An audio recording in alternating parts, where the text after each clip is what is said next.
Welcome to Trillion Max. இப்போ நம்ம integral sin x by 1 plus cos x dx integrate பண்ண போறோம். So first வந்து நம்ம last classல என்ன பார்த்தோம்னா 1 by 1 plus cos x பார்த்தோம். integrationல பார்த்தோம். அது என்னன்னா நம்ம வந்து என்ன பண்ணினோம்னா மேல வந்து நியூமரேட்டர்ல 1 இருந்து கீழ டினாமினேட்டர்ல 1 plus cos x இருந்தது. ஸோ அதனால வந்து நியூமரேட்டர்ல வெறும் 1 இருந்ததுனால நம்ம வந்து கீழே இருக்கிற டினாமினேட்டரை வந்து கான்ஜுகேட் பண்ணி 1 by 1 plus cos x into 1 minus cos x divided by 1 minus cos x ன்னு நம்ம கான்ஜுகேட்டை மல்டிப்ளை பண்ணி போட்டோம். ஈஸியாக இருந்தது, சம் ஈஸியாக இருந்தது. பட் போன கிளாஸில் பார்த்தோம் அந்த மாதிரி.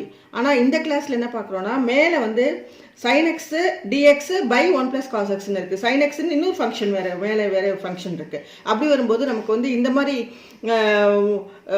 கான்ஜுகேட் எடுத்து மல்டிப்ளை பண்ணி போடுறது ரொம்ப டஃப்பாக இருக்கும். ஸோ அதனால் ஈஸியஸ்ட் மெத்தட் என்னென்னா ஈஸியஸ்ட் மெத்தடில் யூஸ் பண்ணிக்கலாம். அதுக்கு என்ன பண்ணால் யூ மெத்தட், யூ சப்ஸ்டியூஷன் மெத்தடை யூஸ் பண்ணுறோம்.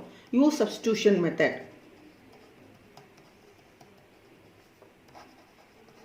இந்த method is easy way.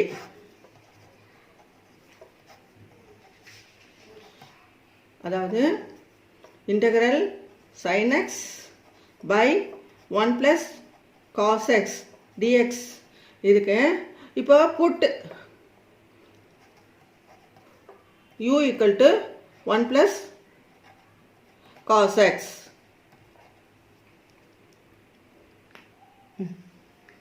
Put u equal to 1 plus cos x. அப்போ du by dx equal to 1 differentiate பண்ணனா 0 வரும். cos x டிஃப்ரென்ஷியேட் பண்ணனா மைனஸ் sin x. இப்போ நமக்கு இங்கே இன்டெகிரேஷன் இந்த இடத்துல sin x dxன்னு இருக்கு. இப்போ dxக்கு பதிலாக நம்ம வந்து இந்த du ஃபங்க்ஷனை வந்து நம்ம சப்ஸ்டியூட் பண்ண போகிறோம். அதனால du equal to minus sin x into dx. இந்த dx வந்து இந்த சைடு போயிடுதுன்னா மல்டிப்ளிகேஷன் ஆகிடும்.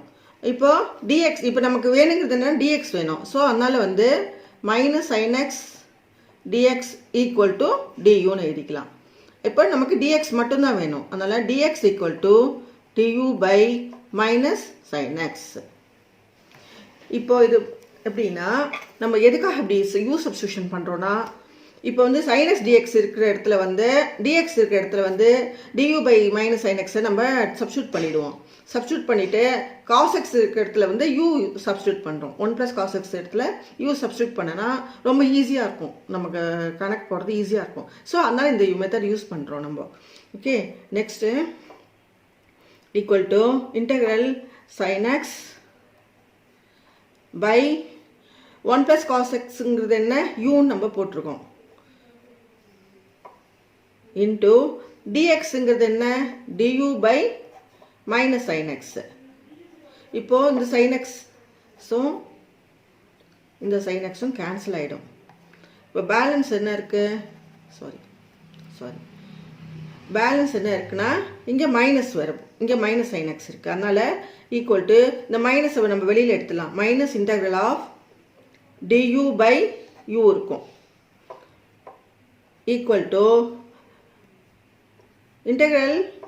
இப்போது நெக்ஸ்ட்டு என்னென்னா இன்டெக்ரேஷன் ஃபார்முலா சொன்னேன், லாகரிதம் ஃபார்முலா வரும். Integral du dx by x equal to log x அப்படின்னு ஒரு ஃபார்முலா இருக்குது, ப்ளஸ் சின்னு ஒரு ஃபார்முலா இருக்குது. அந்த ஃபார்முலாவை நம்ம இங்கே யூஸ் பண்ண போகிறோம். எப்படின்னா இன்டெக்ரல் du பை யூங்கிறது minus log u plus C. இப்போது மைனஸ் லாக் யூங்கிறது என்னென்னா 1 ப்ளஸ் எக்ஸ்ன்னு நம்ம வச்சிட்ருக்கோம். 1 plus cos x plus C. இதுதான் ஆன்சர்.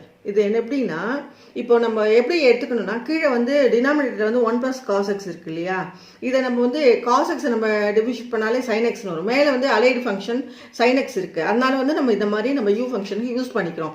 கீழே என்னென்ன வருதோ அது மாதிரி நம்ம இப்போ மேலே cos x இருந்து கீழே sin x இருந்தால் sin x நம்ம எடுத்துப்போம். 1 ப்ளஸ் sin x கீழே இருக்கிறத எடுத்துட்டு அதுக்கு மேலே cos x தான் cos jx அந்த மாதிரி நம்ம வந்து ஃபார்ம் பண்ணிக்கணும். டிக்னாமெட்ரிக்லேயே என்ன இந்த இன்டெக்ரலில் வந்து ரொம்ப ஈஸியான சப்ஜெக்ட் என்னென்னா நம்ம டிக்னாமெட்ரிக் ஃபார்முலாஸ் தெரிஞ்சாலே போகிறோம்.